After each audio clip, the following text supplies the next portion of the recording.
What's up, guys? Theo here. So, recap for UFC Vegas 80 or UFC Fight Night Dawson Green.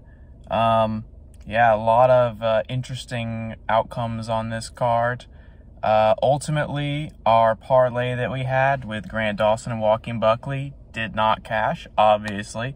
Grant Dawson got violently upset, got knocked out by the first jab that Bobby Green threw at him in the first round, like 30 seconds in or something. Unbelievable, man.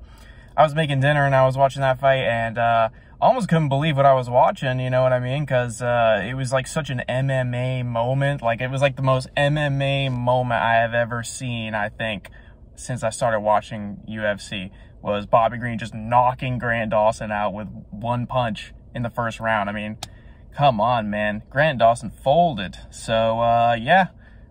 Looks like he might just be another step away from getting top-level competition. Obviously, he wasn't going to do very well with some of the bigger guys at lightweight if he gets knocked out that easily by a competent striker. So, yeah, he's got some work to do, definitely, with the striking. Maybe we'll see Grant Dawson in the future. Maybe not. Maybe that was the end for him. But, yeah, anyway, fortunately, Joaquin Buckley did win his fight.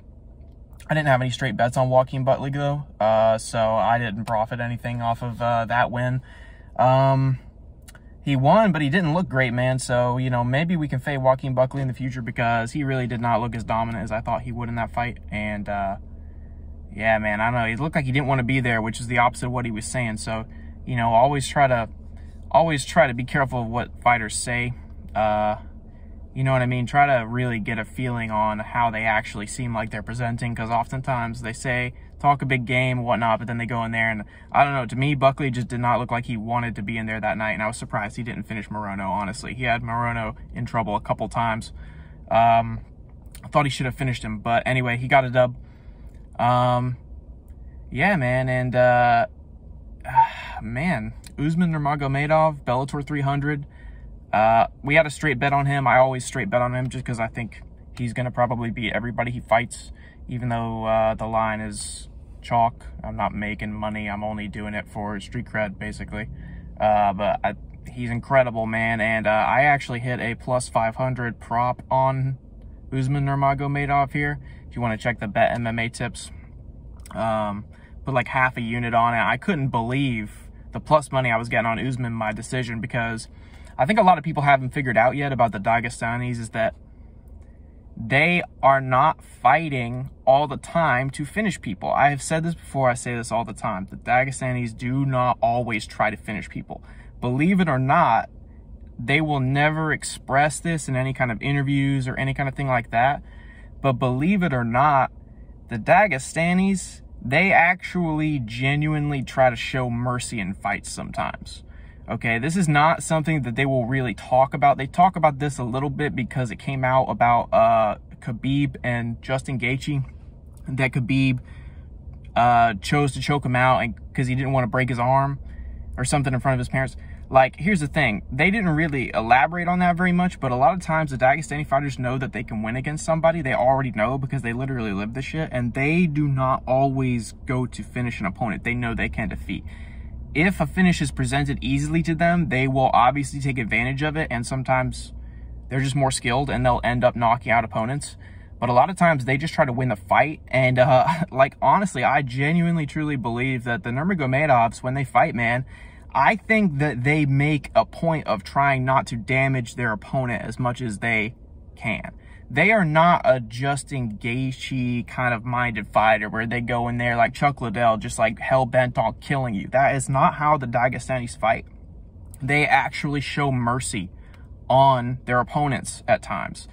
If they can stand at range and technically strike and easily defeat somebody like what we saw Nurmagomedov do last night, that is what they will do. They don't rush in and expose themselves to danger and go crazy. I promise you, if Usman threw caution to the wind and ran in there, he could absolutely destroy some people. He does not do that because he does not have to fight against these guys like that. He probably will have to do that in the future in the UFC, but honestly, the way they fight is so intelligently organized, he's probably never even going to get in trouble. So yeah, by decision, man, because a lot of times the Dags don't want to hurt their opponents, man. they have honor. They are genuinely like old-fashioned. Like, I mean, people joke about Yuri Prochazka being like a samurai and shit. That shit is so stupid, man. Look, the closest thing to modern samurais are these Dagestani guys. They literally practice this shit like a religion. They have genuine, like, I'm not talking about some movie bullshit. They have genuine honor when they fight, including in MMA. They are not going in there trying to destroy their opponents. And, you know, it's a trait of them that they often get called boring and booed. And people talk about they're going to lose every single fight, even though they show complete dominance. And the reason for that is people just don't understand what's going on in there when these guys fight, man. They have no fucking clue. And they just think that, they think people aren't taking advantage of the opportunities that are being presented. No, man, they're getting shut the fuck down. These guys do every single thing perfectly. I mean, fucking Islam got knocked out once by a freak punch by Adriano Martins, who ended up never going on and doing anything again. But man, if you can get plus 500 on a Nurmagomedov to win by decision, they fucking go to decision half the time, man. You're not watching the Nurmagomedovs fight so that you can see them knock somebody the fuck out. That's not even what they do. It just happens sometimes.